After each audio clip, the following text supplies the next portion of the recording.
ಈ ನರ್ತಕಿ ಯಾರಿರಬಹುದು?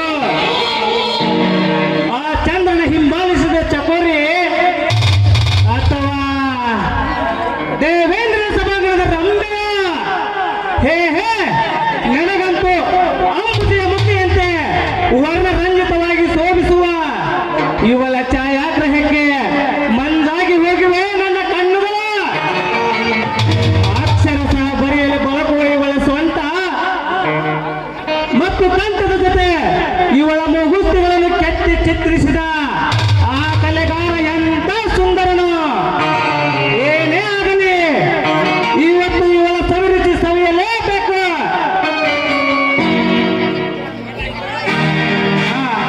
ಯಾರ ಮಾನೇನು?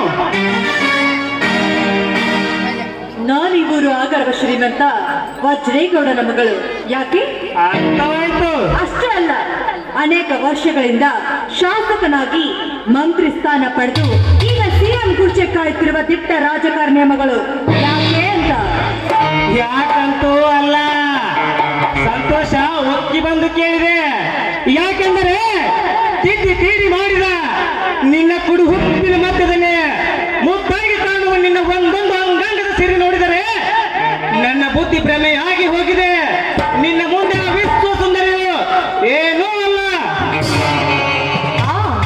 ಹೊಗಳಿದ್ದಕ್ಕೆ ತುಂಬಾ ಥ್ಯಾಂಕ್ಸ್. ತಾವು ಯಾರು ಅಂತ ನನಗೆ ಗೊತ್ತಾಗ್ಲಿಲ್ವಲ್ಲ. ನಾನಾ?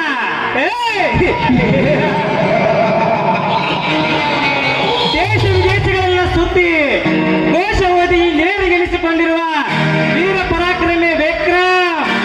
ಹಾಗೆ ನಿನ್ನ ತಂದೆ ಹಲವಾರು ಫ್ಯಾಕ್ಟರಿಗಳಿಗೆ ಮ್ಯಾನೇಜರ್. ಅರ್ಥವಾಯ್ತು. ನೀವು ನಮ್ಮ ಫ್ಯಾಕ್ಟರಿ ಮ್ಯಾನೇಜರ್ ಅಂದ ಮಾತ್ರಕ್ಕೆ ನಾನು ಇಷ್ಟೊಂದು ಹೊಗಳಿದ್ದಕ್ಕೆ ನಮಗೆ ಮತ್ತೊಮ್ಮೆ ತುಂಬಾ ಥ್ಯಾಂಕ್ಸ್.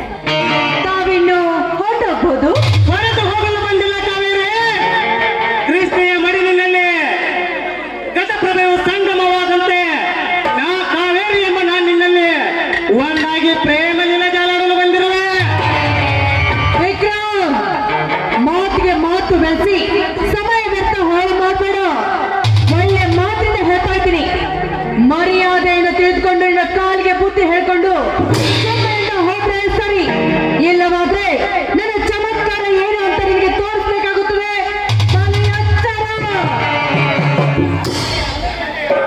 ನನಗೆ ಎತ್ತರ ಹೇಳುವೆ ಆ ಹುಚ್ಚು ಹೆಣ್ಣೆ.